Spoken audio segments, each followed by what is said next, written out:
Hey, Darkness Debaters fam. Brandy and Mandy here, taking you back to one of our very first episodes, Angela Hammond's disappearance in Missouri. She was only 20, talking on a payphone when a suspicious pickup truck changed everything.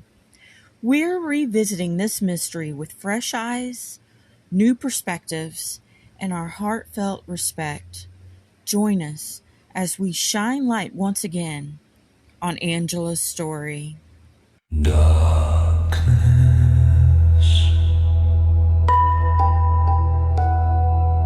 Debaters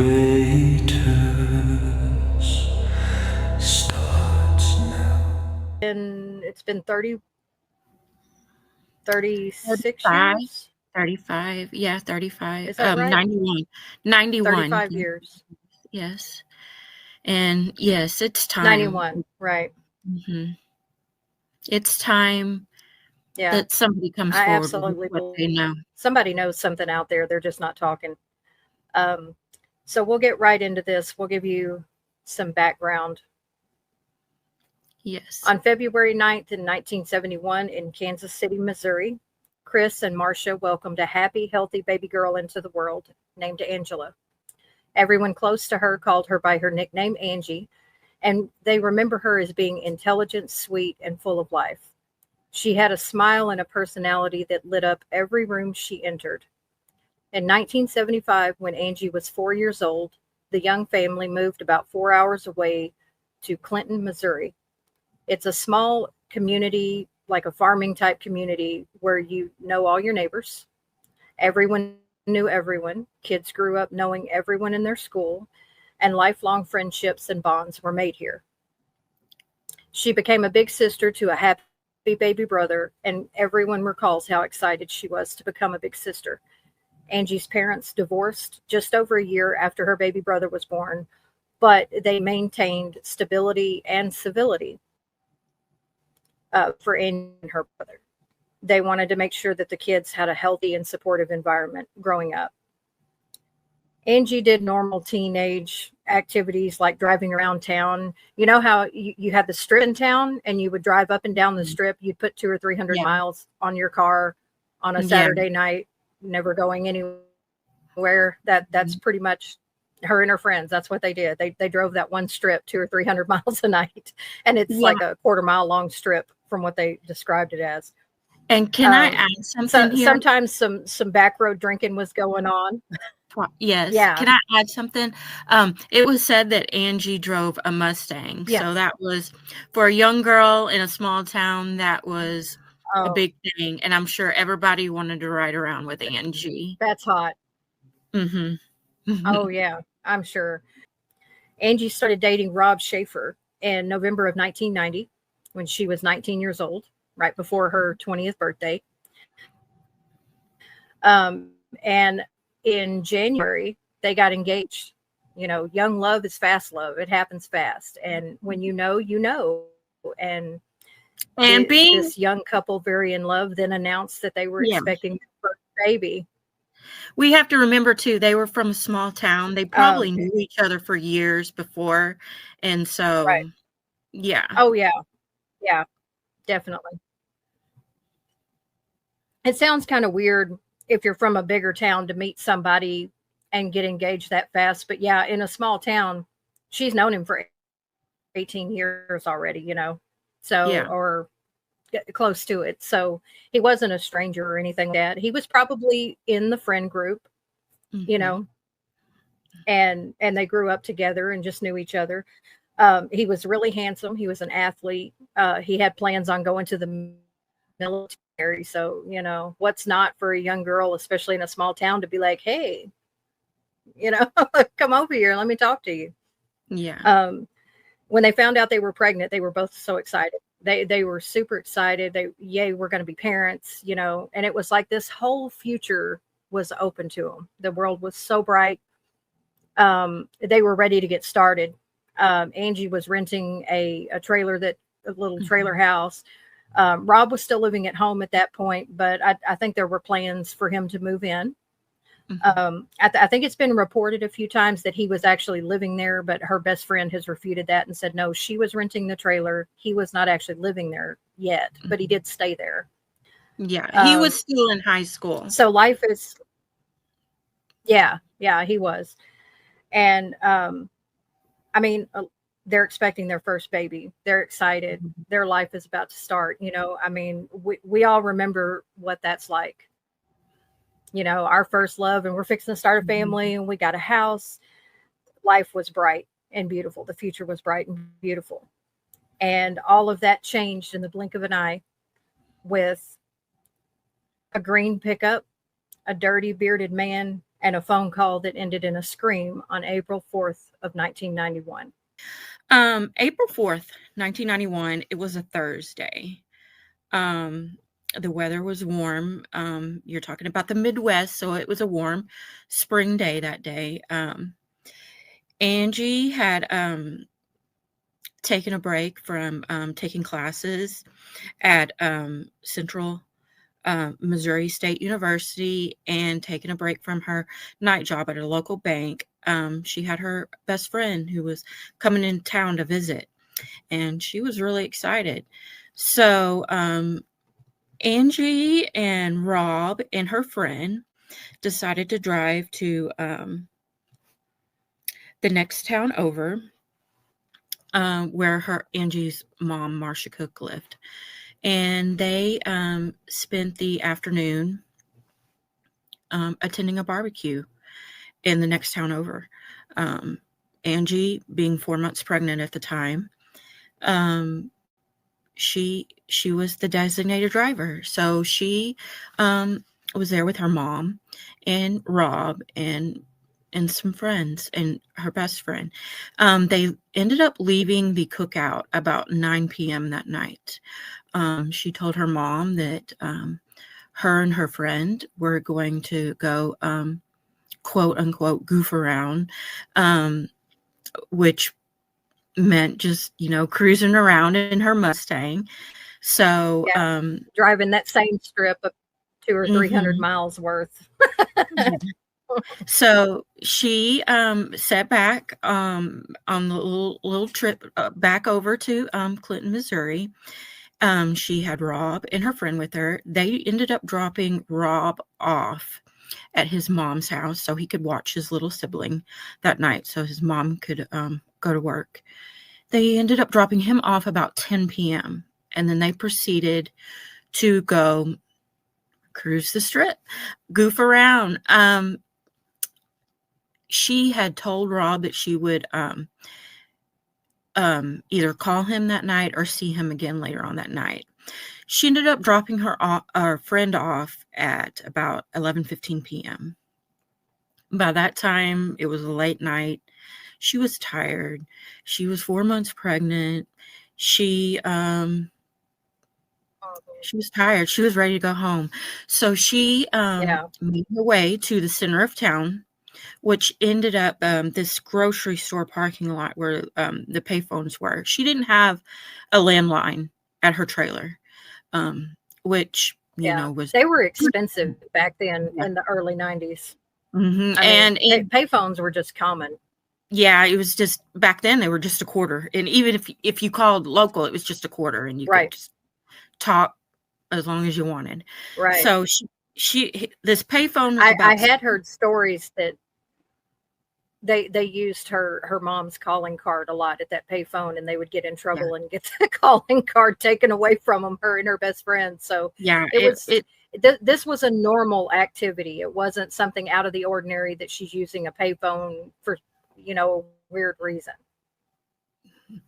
Yes. So she called Rob it was after she dropped her friend off at 11:15. She called him and told him, she was tired. She was just ready to go home and take a bubble bath and get settled down and go to sleep that night. While she was on the phone with him, she noticed a two-tone, older model, late 60s, early 70s, two-tone green Ford truck circling back and forth around where she was at at the payphone. She thought it was kind of strange. He was coming and going. And she mentioned this to Rob all on the phone. And she sounded kind of And scared. they were only like 7 blocks 7 from his house, right? Yes. And Yeah, the phone was like only 7 blocks from his house. Yeah. So the guy pulls up in the truck. There's 2 payphones there. He pulls up in the truck and he gets out to use the payphone next to where Angie's using the payphone talking to Rob. And she mentions that he's scruffy, dirty looking, has a beard, glasses. I think it was mentioned he was wearing overalls. And she thought it was kind of weird because he went up to use the payphone, but he didn't really talk. And then he like put the phone down and went back to his truck. He was rummaging around in his truck with a flashlight. That is weird. And Angie mentioned all this to Rob, and Rob was like, well, maybe he needs to use the phone. And he told her, ask him, do you need to use the phone? And she did. And he said, no, not right now. So they go along conversing still. And then next thing you know, Rob hears her scream. And the phone like slams, like somebody slammed the phone down, like dropped it. And then nothing. It ended with a scream. He's very concerned. So he hops into his truck. It's 7 blocks, like we said, and rushes to see if he can find out what the heck's going on up there. In the rush, he is driving like a madman, going to find out what's going on with his fiancé and unborn baby. He passes a truck on the way. He passes a truck. And when it passes, he had the window down and he hears Angie scream, Robbie, out the truck. So he knew that was the truck. He throws his truck into reverse. Probably doesn't really stop like you're supposed to. He kind of just whips it around and throws it in reverse and turns around to follow this truck. In the course of doing that, he must have damaged his transmission.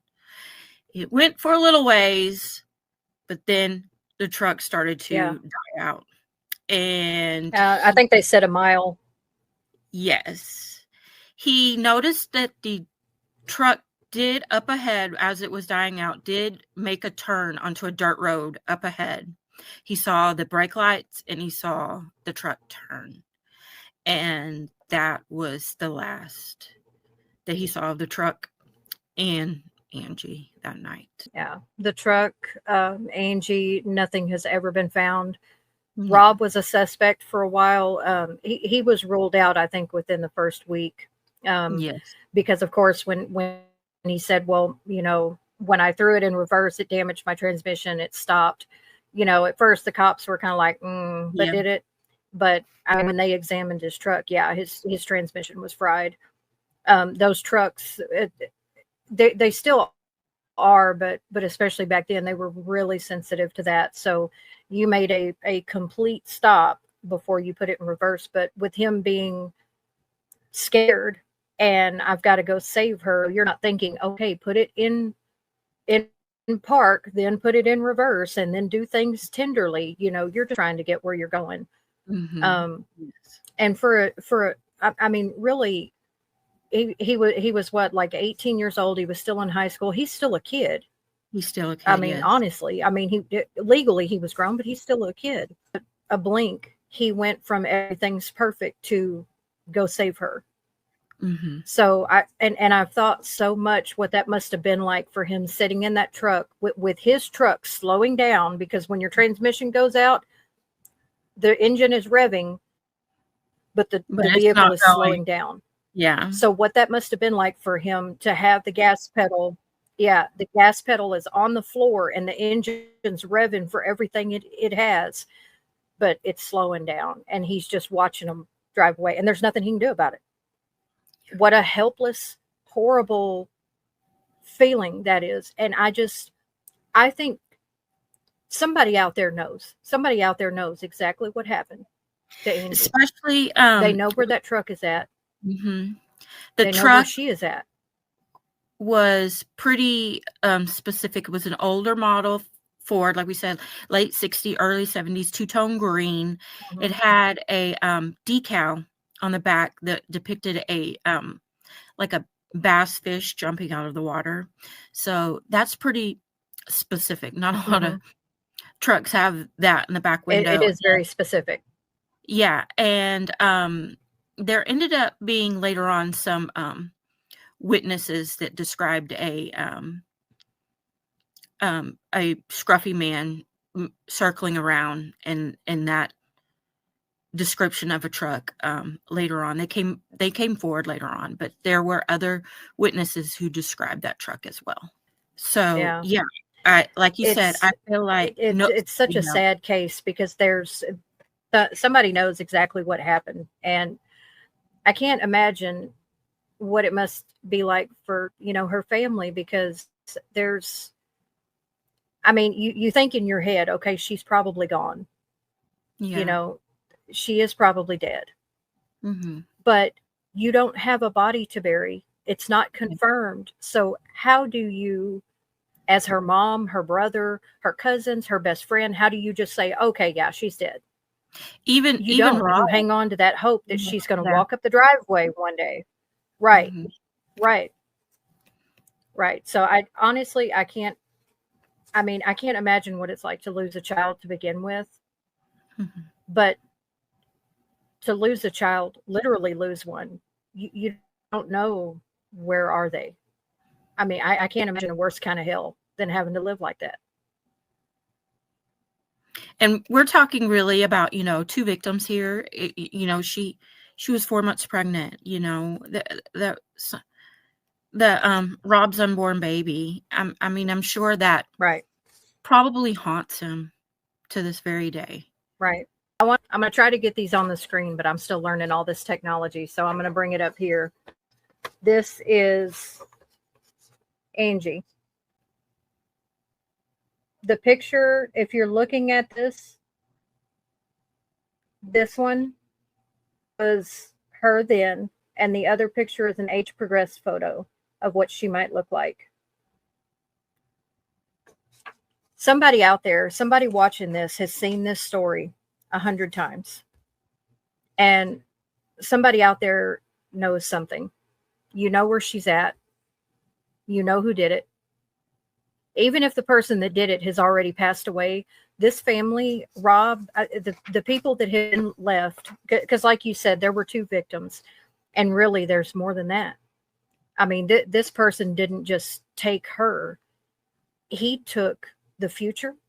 He took hope. He took security, safety. I mean, this is a little town. Stuff like this don't happen there. And he took all that from everybody that lives there and all the people closest to her that loved her. He took everything from them.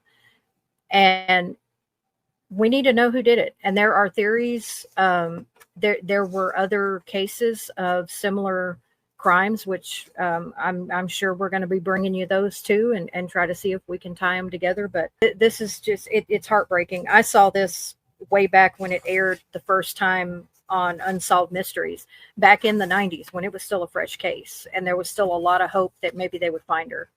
And I'm in 1991, I was 9 years old, and I'm now 44.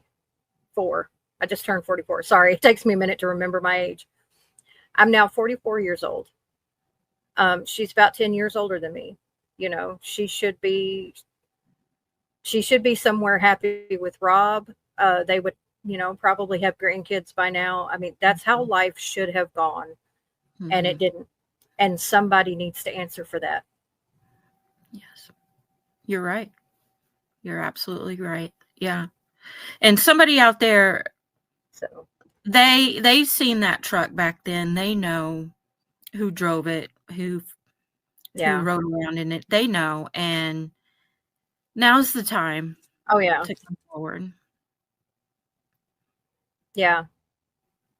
And I saw where one of the articles that I read while researching all this, the cops asked people that owned property around there for them to look on their property and see if they found anything. And I can't get it out, which of course I'm not claiming to be psychic or like anything like that. Like I just know what's happening, but I just can't get it out of my head that what if somebody did find that truck and they just didn't say anything because they don't want to be part of it. They don't want the cops on their place. They don't want to be implicated, even though they had nothing to do with it. I hope that's not the case. I hope in a community that small that they would have done everything they could for her. But if you happen to be watching this and that was you, we get it, but it's time. Yeah. It's time You now. know, And they may have we get known. it. Yeah, they may have known who it was. Maybe they're afraid of the person, but it's been over 30 years.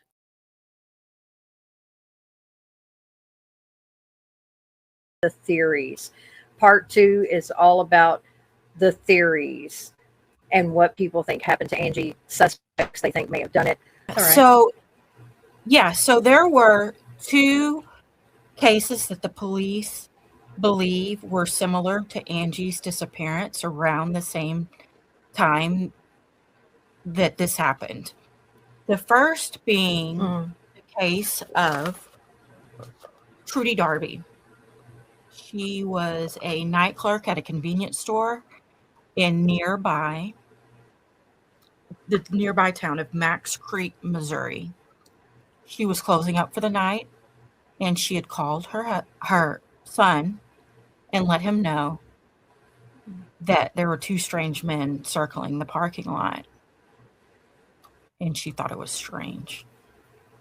He shows up about 10 minutes later, and she's gone. All that's left behind is her car, her purse, her coat, and there's $200 missing from the cash register there at the store. They did end up finding her body in a nearby riverbed about 2 days later. The next case involved Cheryl Kenny. She went missing in early February of 1991. She too was working at a convenience store, and she was closing up. The janitor that left just shortly before Cheryl left and locked up said there was a strange man in the store lingering around. Cheryl walked out at 10 p.m. and triggered the store alarm at 10:17 p.m. And that was the last anybody knew of her whereabouts. She's never been found. Her car remained in the parking lot, and her case remains unsolved to this day.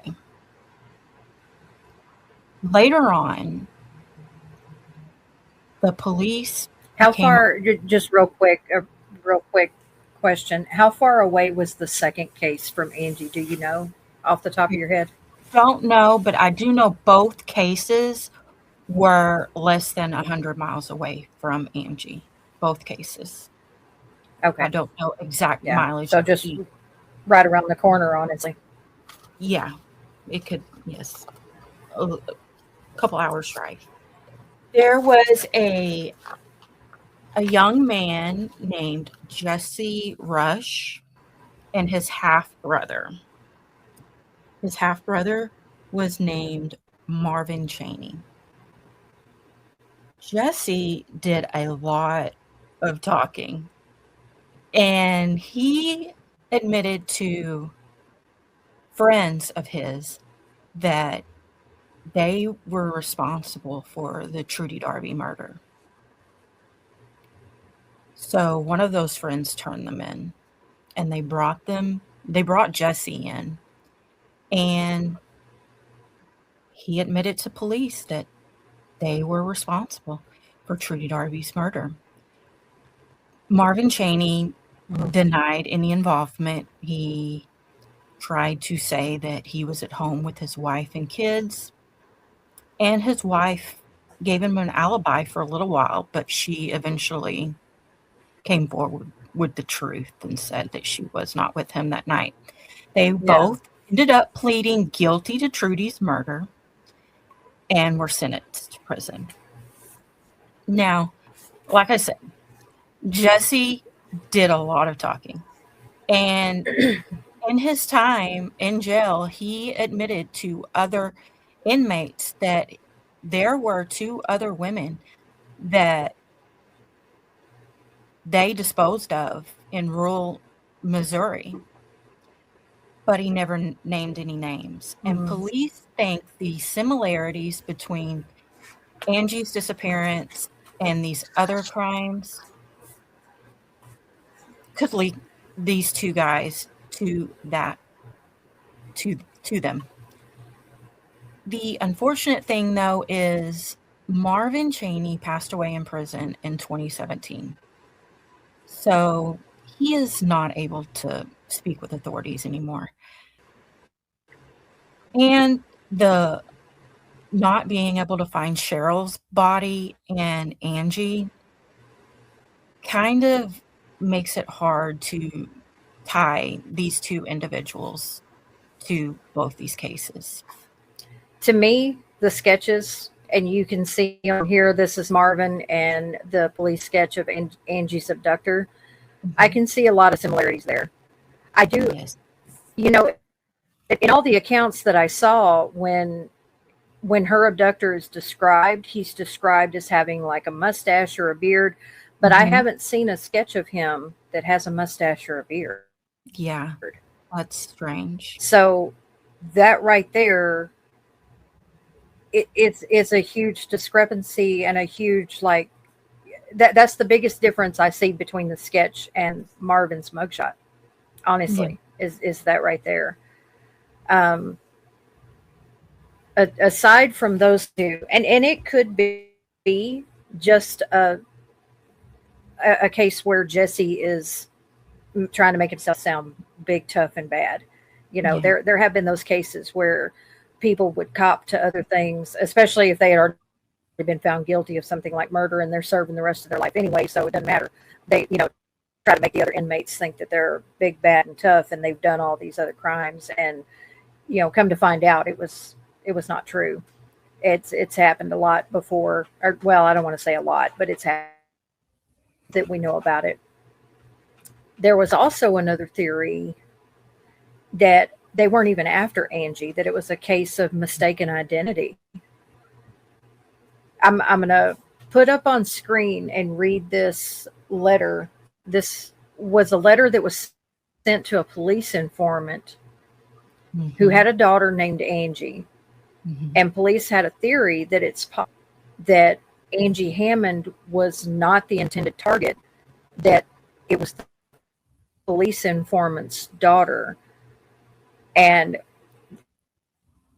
you'll see on the screen where the bars are marked out, they used their number, like the informant number they have, like 47. So it would, where 47 is not the number. That's just what I'm filling in for the purpose of reading this.